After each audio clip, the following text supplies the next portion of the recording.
এই জায়গাটায় একটা মারাত্মক ভুল আছে। একটা ছোট্ট কমা কিন্তু অনেক কিছুই পাল্টে দিতে পারে, অনেক মানে পাল্টে দিতে পারে বাক্যের। আরও একবার স্বাগত জানাই আপনাদের সকলকে আমার চ্যানেলে। আশা করি আপনারা প্রত্যেকেই ভালো আছেন। আরও একটি নতুন ভিডিও নিয়ে এসেছি, আর এবার প্র্যাকটিস সেট কমন এরার্স নিয়ে। ইংরেজিতে যে বিষয়টি সব থেকে বেশি আসে, সিটেট হোক, ডাব্লিউবি টেট হোক, এছাড়াও সমস্ত রকম job oriented examination all India বেসিসে এই কমন এরার্স কিন্তু খুবই কমন। তাই এই ধরনের সেন্টেন্সে কি ধরনের ভুলগুলো থাকে, সেই ভুলগুলো আমরা কিভাবে বের করছি, তার প্রত্যেকটা এক্সপ্লেনেশন এবং গ্রামারের যে কনসেপ্ট সেটা বোঝাতে বোঝাতে আপনাদের যাব। আজকে 10টি সেন্টেন্সের সলভ করব এখানে ইংরেজির। এর পরের ভিডিওতে অঙ্কটা সলভ করব, কারণ দুটো একসাথে থাকলে ভিডিওর লেন্থটা অনেকটা বেড়ে যাচ্ছে। তাই ভিডিওটাকে দুটো পার্টে আনবো। আজকে ইংরেজির যে কমন এরার্সগুলো থাকছে সেগুলো নিয়ে আলোচনা করব। তাহলে চলুন শুরু করি নাম্বার 1-এ। এই one of the leader insurance companies in India, they offer comprehensive financial services. এখানে কি ভুল আছে? এখানে প্রথমেই যে অংশটা চোখে লাগছে যে a one of the leader insurance companies, এই কথাটা ভালোভাবে লক্ষ্য করুন। সাবজেক্ট অংশটা এ ওয়ান অফ দ্য, এই জায়গাটায় কিন্তু মারাত্মক একটা ভুল আছে। এ আর ওয়ান অফ দ্য এই দুটো কিন্তু একসাথে থাকতে পারে না, কারণ অনেকগুলো কোম্পানি ভারতবর্ষের মধ্যে রয়েছে যেগুলো প্রথম সারির, সেখানে এ আর ওয়ান অফ দ্য দুটোকে কিন্তু এক জায়গায় আনা যাবে না। আর এখানে লিডার কথাটাও ভুল রয়েছে, কথাটা হবে লিডিং। তাহলে আমি যদি সঠিক বাক্যটা বলি, শুরুটা হবে এইভাবে: one of the leading insurance companies in India, they offer. এখানে এই অফার কথাটাও কিন্তু ভুল আছে, কারণ এখানে যে সাবজেক্টটা আমরা পেলাম one of the leading insurance companies, সেই পুরোটাই কিন্তু সিঙ্গুলার। আর সিঙ্গুলার যখনই হয়ে গেল তখন কিন্তু ভার্বের পরে এস যোগ হবে। এটা কিন্তু অফার হবে না, এটা প্লুরাল হিসেবে দেওয়া রয়েছে, সেই কারণে এটা ভুল আছে। তাহলে এখানে দুটো জায়গায় ভুল। এ ওয়ান অফ দ্য দুটো একসাথে আছে, এটা ভুল। লিডার কথাটা ভুল, লিডিং হবে, আর এখানে অফার্স হবে। তাহলে সঠিক যে বাক্যটি হবে সেটা হবে one of the leading insurance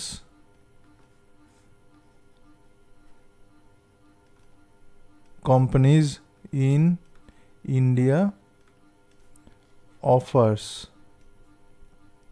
comprehensive, বাকি অংশটা ঠিক আছে, কম্প্রিহেন্সিভ ফিনান্সিয়াল সার্ভিসেস।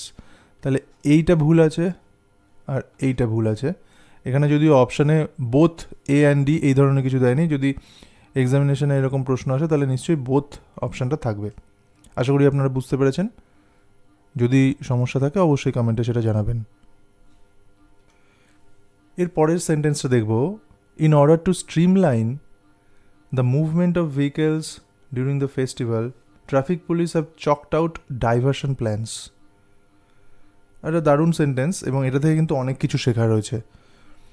এই জায়গাটায় একটা মারাত্মক ভুল আছে। একটা ছোট্ট কমা কিন্তু অনেক কিছুই পাল্টে দিতে পারে, অনেক মানে পাল্টে দিতে পারে বাক্যের। কিভাবে সেটা এবার লক্ষ্য করুন।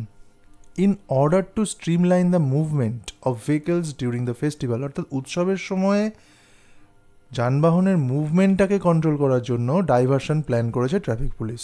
এই হচ্ছে মোদ্দা কথা। এখন এখানে ভুলটা কোথায়? In order to streamline the movement of vehicles during the festival, এরপরে যদি আমি একটা কমা না দিই তাহলে কিন্তু মিনিংটা অন্যরকম হয়ে যাচ্ছে। ফেস্টিভ্যাল ট্রাফিক পুলিশ একরকম হয়ে যাচ্ছে, তাহলে পুরো বিষয়টার মানেটাই কিন্তু গুলিয়ে যাচ্ছে।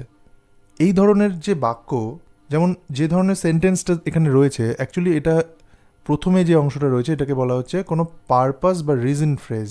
কোনো কারণ দিয়ে শুরু হচ্ছে বাক্যটা, কোনো কারণ। অর্থাৎ ফেস্টিভ্যালে যানবাহনের যে মুভমেন্ট সেটাকে কন্ট্রোল করা, এই কারণটা দিয়ে শুরু হচ্ছে। এই কারণটা দিয়ে যখন শুরু হচ্ছে এবং সেকেন্ড যখন সেন্টেন্সটা শুরু হচ্ছে তার আগে কিন্তু অবশ্যই একটা কমা দিতে হবে। এই কমাটা না দিলে মিনিং কিন্তু সম্পূর্ণ পাল্টে যাচ্ছে। এরকমভাবেও শুরু হতে পারতো যে in order to do something, তারপরে একটা বাক্য শুরু হতে পারতো। আবার বিকজ অফ,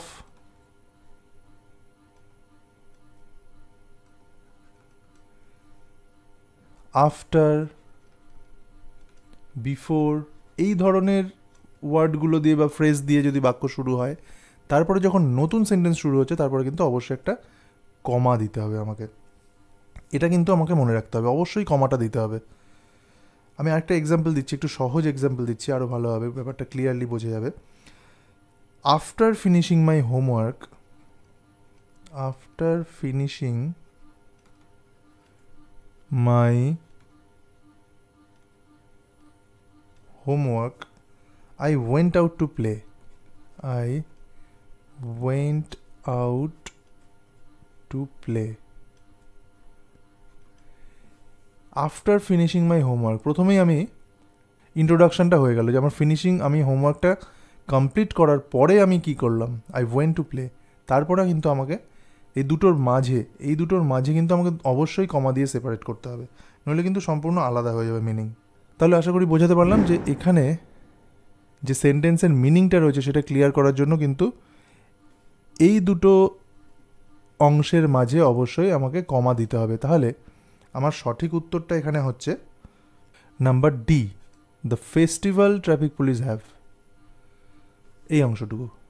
কারণ এই যে ফেস্টিভ্যালের পর এই জায়গায় একটা কমা প্রয়োজন, নইলে কিন্তু মিনিং অন্যরকম হয়ে যাচ্ছে।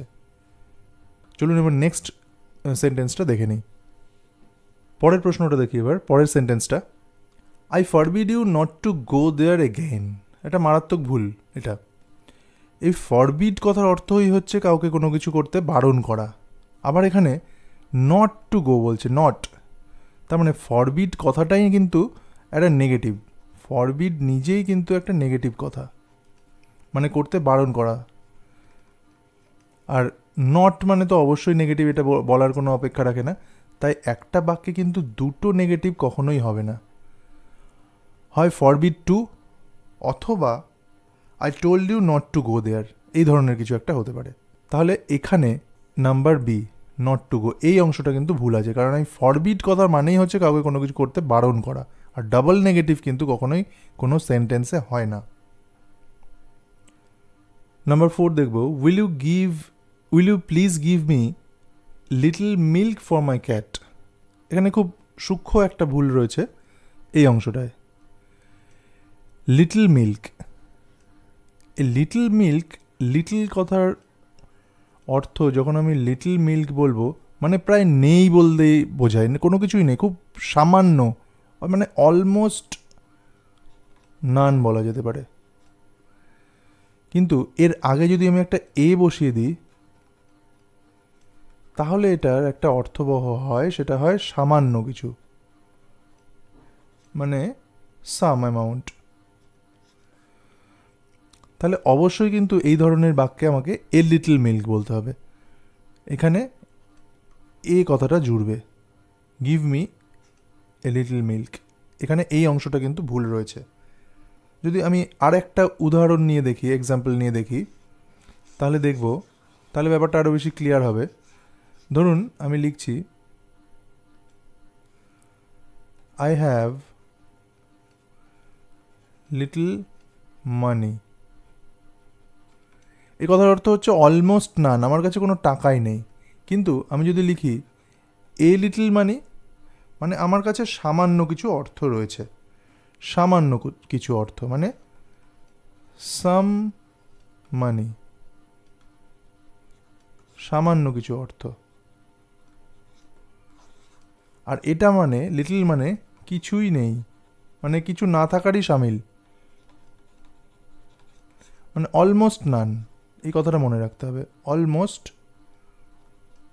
নান। আশা করি ক্লিয়ার করতে পেরেছি। সুতরাং অলওয়েজ আমাকে লিটলের আগে কিন্তু এ এখানে ইউজ করতে হবে। Will you please give me a little amount milk, a little milk for my cat. এখানে নাম্বার এ হচ্ছে সঠিক উত্তর, এই অংশটাই ভুল রয়েছে।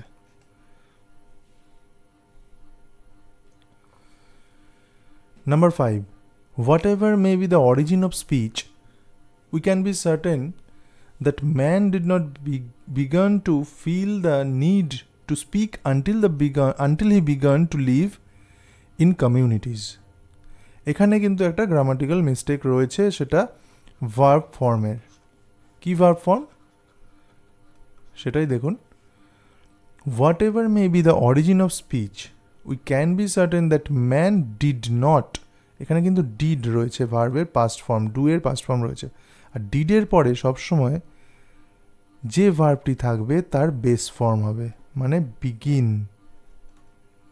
এখানে কিন্তু বিগিন বসবে, begin to feel the need, অর্থাৎ ডিড যখন থাকবে তারপর ভার্বের অলওয়েজ বেস ফর্ম। এখানে বিগান যেটা পাস্ট ফর্মে আছে সেটা বিগিন হয়ে যাবে। তাহলে আমাদের সঠিক উত্তরটা হবে নাম্বার বি। তাহলে ভার্ব ফর্মটা কিন্তু আমাদেরকে জানতে হবে, নইলে কিন্তু এই প্রশ্নের উত্তর করা যাবে না। ভার্বের কটা ফর্ম রয়েছে, ডিড থাকলে কি হয়, ডু থাকলে কি হয়, এই বিষয়গুলো কিন্তু জানতে হবে। তাহলে দেখুন যে এই কমন এরার্সগুলো, যে কনফিউশন হয় আমাদের বিভিন্ন সেন্টেন্সের মধ্যে ভুলগুলোকে বের করা, সেই ভুলগুলোকে বের করতে গিয়েই কিন্তু আমরা সঠিকটা শিখছি। তাহলে একটা সেন্টেন্স থেকে কতগুলো কনসেপ্ট ক্লিয়ার হচ্ছে সেটাই কিন্তু এখানে বোঝার।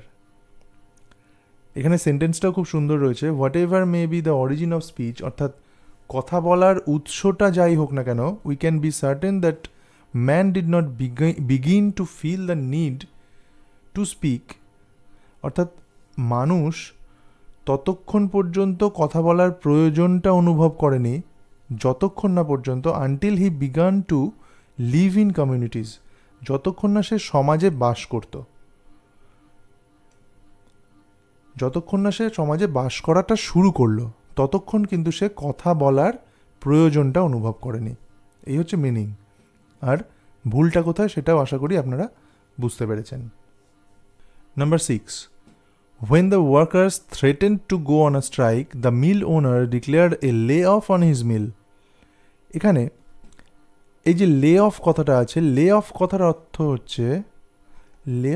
অর্থ হচ্ছে সাময়িকভাবে ছাঁটাই করা। সাময়িকভাবে ছাঁটাই করা।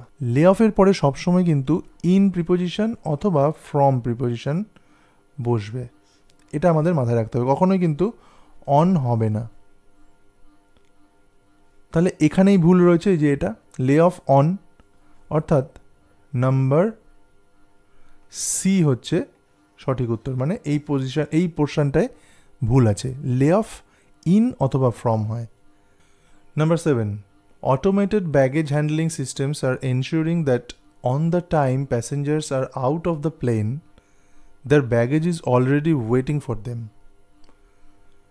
এখানে অটোমেটেড ব্যাগেজ হ্যান্ডলিং সিস্টেমস আর ensuring that on the time passengers, on the time বলে কিন্তু কোনো কথা হয় না, এটা ভুল কথা। অ্যাকচুয়ালি কথাটা হচ্ছে বাই দ্য টাইম অথবা ওয়েন, মানে যে সময় প্যাসেঞ্জাররা বেরিয়ে আসবে সেই সময়টা, বাই দ্য টাইম। তাহলে এখানে সঠিক উত্তরটা হচ্ছে number B, on the time কথাটা ভুল, কথাটা হবে বাই দ্য টাইম। এই বিষয়টা, এই টার্মটা কিন্তু আমাদেরকে জেনে রাখতে হবে, by the time. By the time I reach the station, আরেকটা এক্সাম্পল দিচ্ছি, by the time I reached the station, the train had left.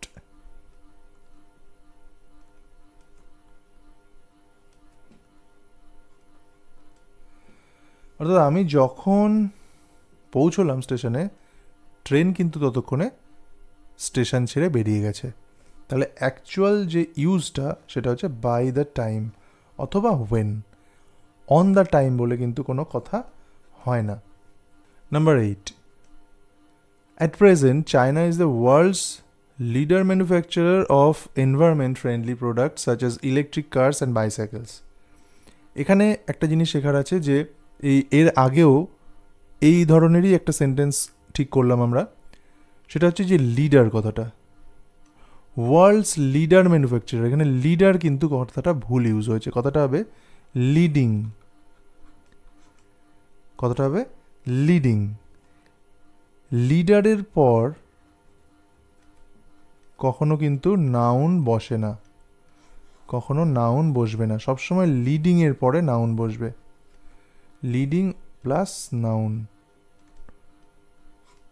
এটা কিন্তু আমরা কখনো করতে পারবো না, লিডারের পর নাউন বসানো। তাহলে leading manufacturer, manufacturer of environment friendly products. India is leading producer of tree, একটা এক্সাম্পল দিই, India is a leading manufacturer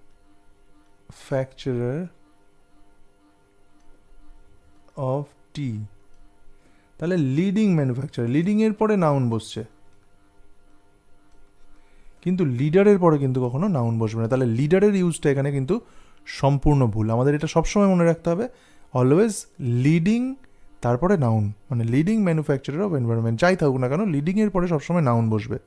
number 9, experts believe that a gradually decreasing infant mortality rate is lead to a proportionate decrease in the size of our brains.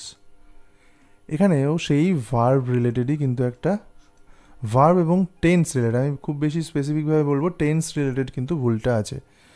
Rate is lead to করা আছে, এখানে কিন্তু lead to হবে না, হবে leading to, continuous, present continuous form. আমরা প্রত্যেকেই জানি প্রেজেন্ট কন্টিনিউয়াস ফর্ম কীভাবে হয়, বি ভার্ব প্লাস মেন ভার্বের সাথে আইএনজি যোগ হয়। এখানে কিন্তু সেটা যোগ হয়ে নেই, আইএনজি যোগ হয়ে নেই, জাস্ট লিড টু করা আছে। তাহলে এটা হবে is leading to A proportionate decrease in the size of our brains. তাহলে নাম্বার ডি এই অংশটাই ভুল রয়েছে। অর্থাৎ এক্সপার্টরা মনে করছেন যে শিশু মৃত্যুর হার যত কমছে তত সেই অনুপাতে, প্রপোর্শনেট ডিক্রিজ, সেই অনুপাতে কমছে কি মানুষের, আমাদের ব্রেনের সাইজ। এই কথাটার অর্থ হচ্ছে সেটা। তাহলে এখানে আমাদের যে ভুলটা আছে সেটা হচ্ছে টেন্স এবং ভার্ব রিলেটেড ভুল। Number 10, the meteorological department predicted that the rains and the thunderstorm may continue throughout today. এখানে খুব ভালোভাবে যদি আমরা দেখি, যখন একটা সেন্টেন্স দেখব, এরর খুঁজবো, তার সবসময় আমাদের জানা জিনিসগুলোকে দিয়ে তাকে একদম চোখে দেখে কিন্তু স্ক্যান করব। আমাদের জানা জিনিস কি, ভার্ব,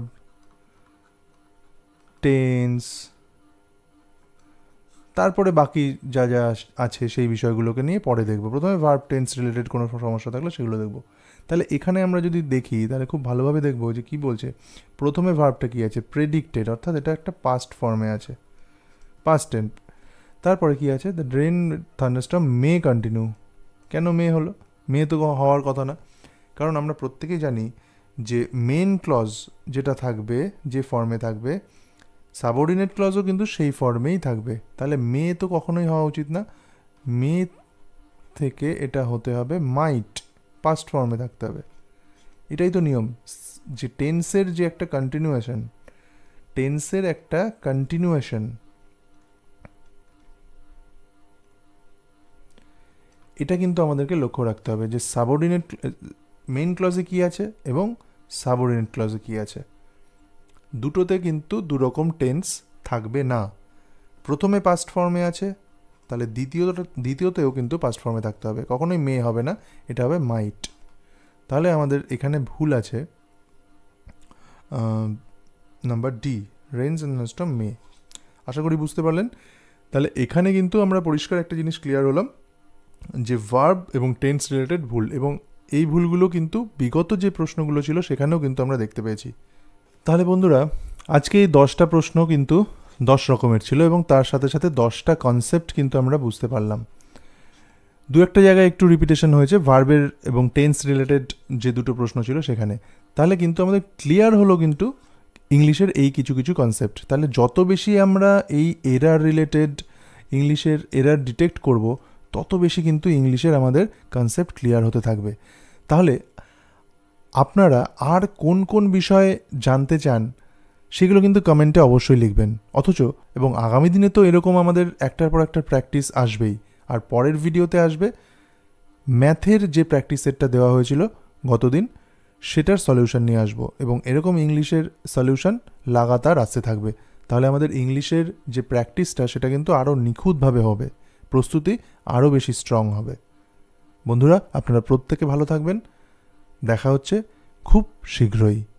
ধন্যবাদ।